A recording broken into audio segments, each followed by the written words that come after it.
Hey YouTube, it's Ashley. Just kind of wanted to do a little bit of an update of how the last couple days have gone. I've had kind of a rough couple days.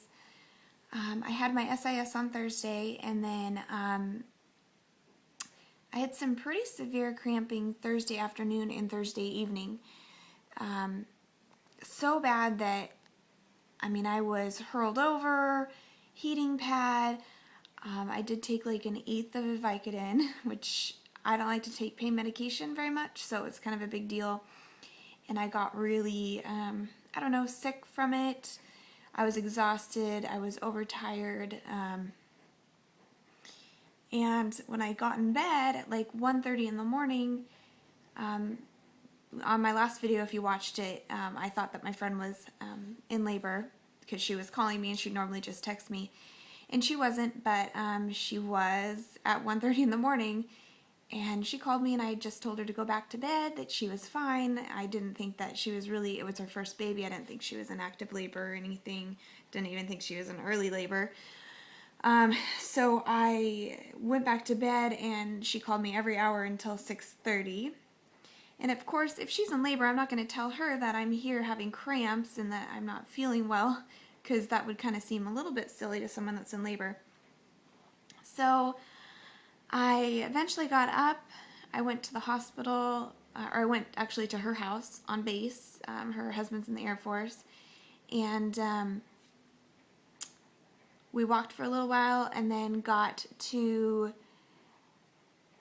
I think she thought that she was definitely in labor. It didn't look like she was. She didn't look like she was in pain. She was walking through contractions, which I thought she just wasn't. We got to the hospital, and sure enough, she's at a 6. And I was like, holy crap, you're at a 6 and your pain level is a 3. And coming from anyone out there that has endometriosis, you know how painful endometriosis is. So I just kind of blew my mind that, she would be in that little of pain at that high. I don't know. I know everyone's pain tolerance is different. I'm not going to go into the whole labor and delivery because I had to live it myself. I was so thankful that they asked me to be there, but at the same time, I was so heartbroken. We love this couple. They're our best friends. They tried for 1 month and got pregnant. And while I would never want anyone else to suffer the kind of pain that we feel, it is still so hard to swallow that some people can literally look at each other and get pregnant. So I was there all day. She had the baby finally, and I think we got home about midnight. And then when we got home, of course, Steven, my husband, has to drop his sperm off on Monday. He has to go to the place to do a semen analysis. And so it had been several days since we had had sex because I just didn't feel very well. And I knew that it had to happen because he needed to not have it so stored up. It's just so romantic.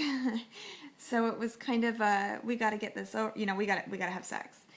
And he thought that was pretty amazing that I was just like, we need to do it to do it. I felt horrible. It's just, if you've tried any longer than a year, 2 years, you know what it is. It's kind of, you do what you do, and you have to do it when you do it. You really lose a lot of the romance and a lot of the excitement. There's another story in another video blog, different day. So, we ended up having sex, going to bed, blah, blah, blah, TMI, I know. I woke up in the morning to leave to go back to the hospital because I wanted to be there and see the baby and stuff. And I woke up and I had blood on me, and I was just like, that's so weird. And then I bled all day long. Very dark. So obviously old.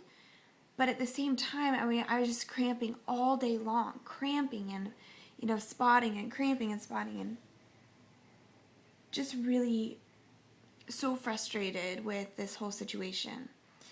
So, and then we heard back from the first loan, and they only approved us for $10,000, which is totally understandable. We own 2 homes. We've got a lot of money in the homes out on debt, which is secured debt, so it doesn't really make any sense to me. We don't have any car loans. We don't have any credit cards. So to not be able to get that loan, the full loan, was so frustrating. I realize that this video, I'm just rambling, and I don't even know if anyone's listening to it. I don't know. My brain is just fried right now. So I'm a little bit stressed about the money. We did go and apply at a different place, a credit union who we had done our truck loan through a long time ago. And we're just trying to see if possibly we can get the loan through them. My sister, I don't know if I said this in the last video, but I don't think I did, but my sister offered me $9,000. I told her no. And then she said that she would lend me $9,000, which is the amount that we need remaining. And I told her that, I'd talk to Steven and we'd just kind of figure out what we needed and if that was something that we would need to do. And we would go from there. And maybe we'll need it. I don't know. I'd hate to make it this far and then just not have the finances to pay for it. So, I think that's pretty much where we are right now. It's just a little bit stressful, money-wise. I'm just kind of an emotional roller coaster right now with being in pain myself and having to be very, happy for my best friend and her baby, and which I am. It's just makes me sad for what I don't have. So, but my time will come. I know it will. I wouldn't be making this video. I wouldn't be believing it if I didn't believe it would happen.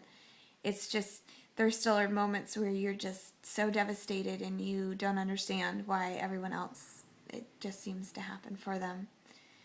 So, I'm going to hopefully hear back from the doctor on Monday about the polyp.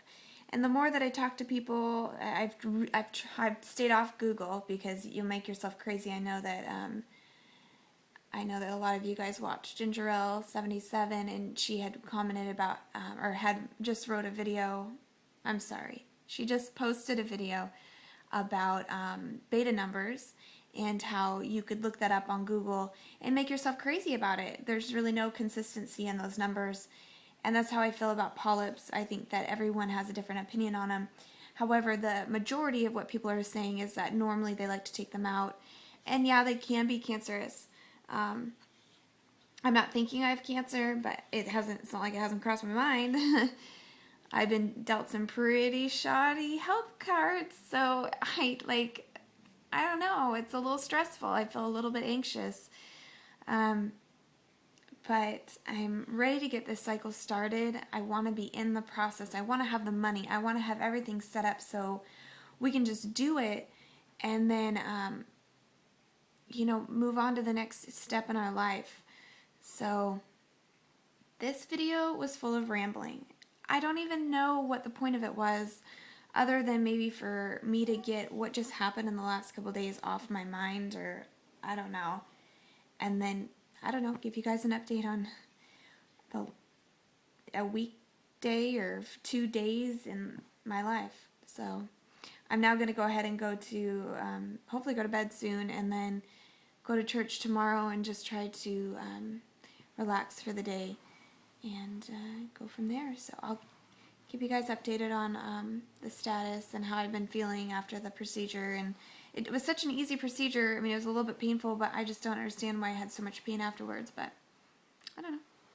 Probably normal. So I hope y'all are doing well, and that's it. That you guys are having a great weekend. So I'll talk to you soon. Bye.